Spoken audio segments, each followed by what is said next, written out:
Day 1. The Watch. The West Coast knows rain. It lives with it, plans around it, and measures seasons by it. But over the past couple of days, the rain has felt different.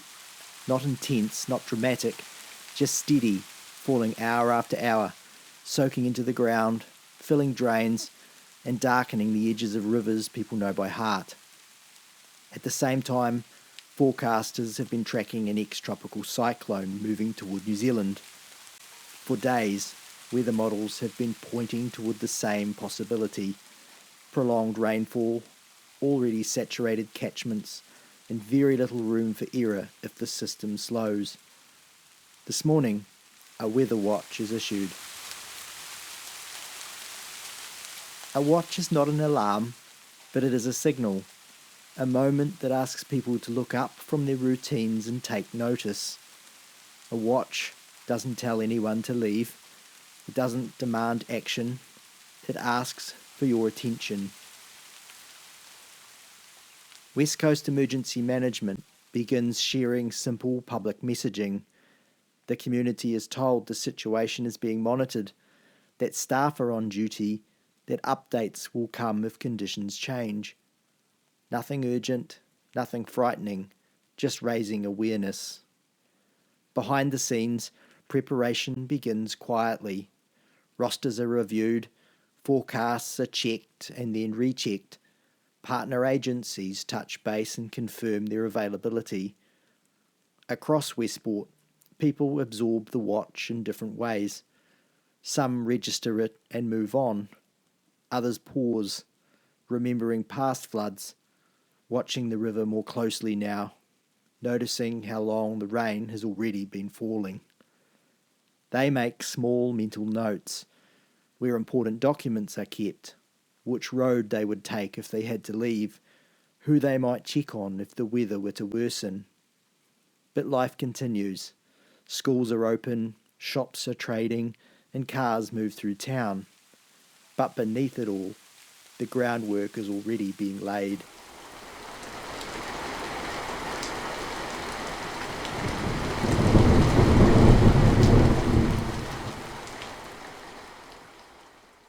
Day 2. Orange.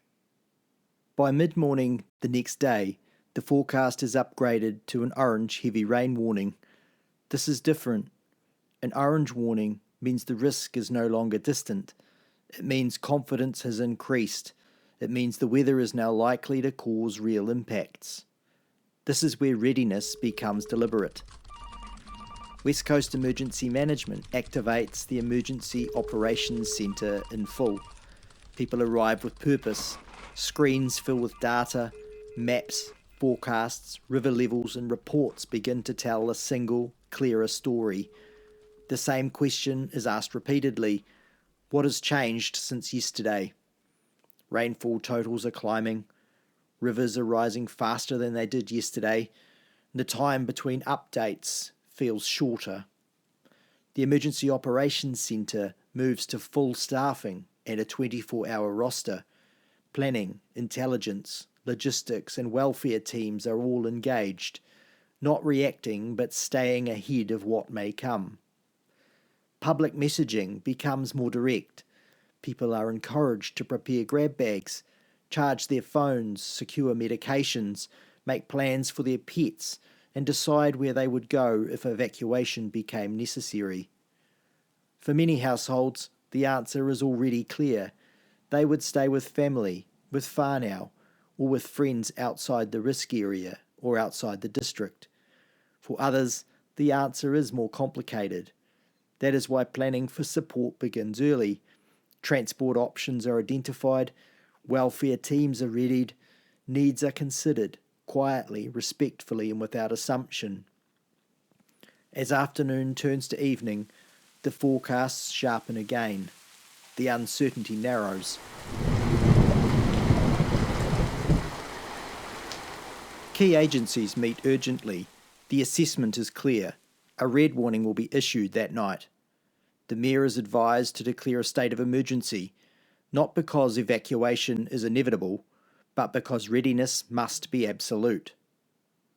Operational responsibility transfers to the controller, who now carries the weight of the next decisions, guided by science, real-time data, and the knowledge that every choice affects real lives. Inside the Emergency Operations Centre, the pace shifts.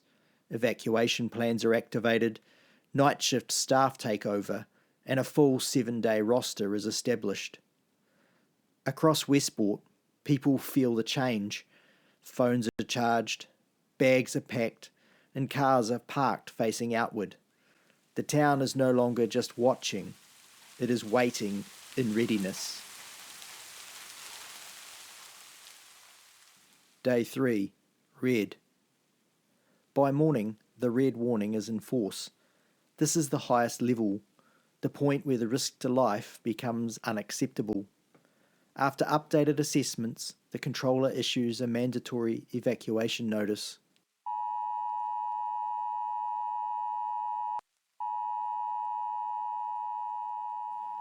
The message is clear and deliberate. Evacuate according to instructions. Leave early if you feel unsafe. Do not return until the all clear is given. For most people, the response is swift and quiet. Doors are locked, lights are turned off, there is a final glance at familiar rooms. People leave, heading to family, friends, or accommodation outside the evacuation area. This is how evacuations work best, not in panic, but in motion. At the same time, another response unfolds.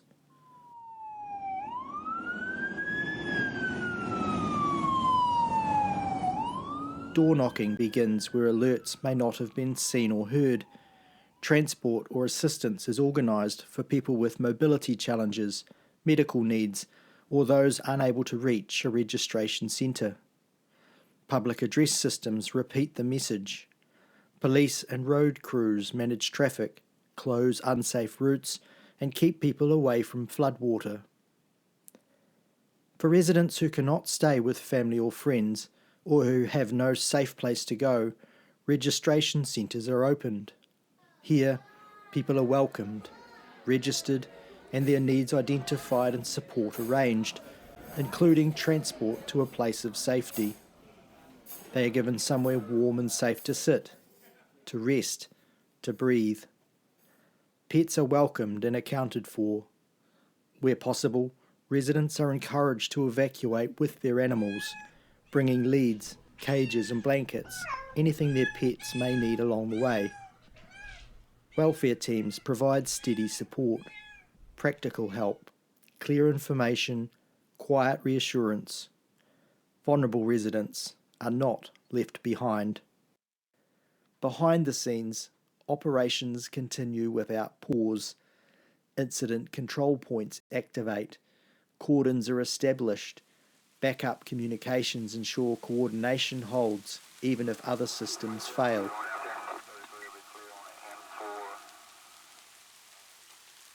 And then, with people waiting in a safe place, the rain begins to ease.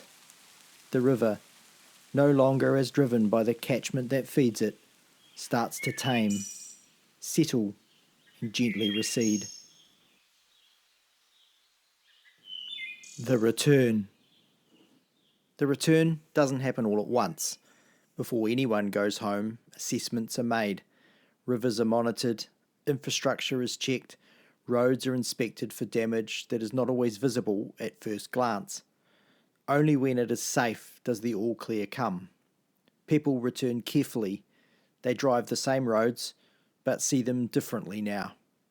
They unlock doors, step inside, and take stock. For many, home is just as they left it. For others, there are signs of what came really close. Damp floors, debris, the faint line where water almost reached. The return is emotional in ways that are hard to predict. Relief, gratitude, exhaustion, sometimes loss. Community teams continue their work. Support remains available. Information is shared about cleanup, assistance, and what happens next. And slowly, life resumes. Shops reopen, Schools prepare to welcome students back. Neighbours check on neighbours, and the event moves from the present into memory. Reflection. Evacuations are ordered only when authorities believe people may be in serious danger. They are never taken lightly. The evacuation journey, from watch to orange to red, and finally to return, exists for a reason. It gives emergency managers time to prepare, and it gives communities time to act. Most people will always self-evacuate, supported by their own plan and networks. For those who cannot, help will always be there. Preparedness is not about fear, it's about confidence. Confidence in information, confidence in planning, confidence in knowing that when the moment comes, you will not face it alone. Know your plan, know where you will go, know how you will stay connected. And when the rain eases and the doors open up again, you will know that being ready made all the difference.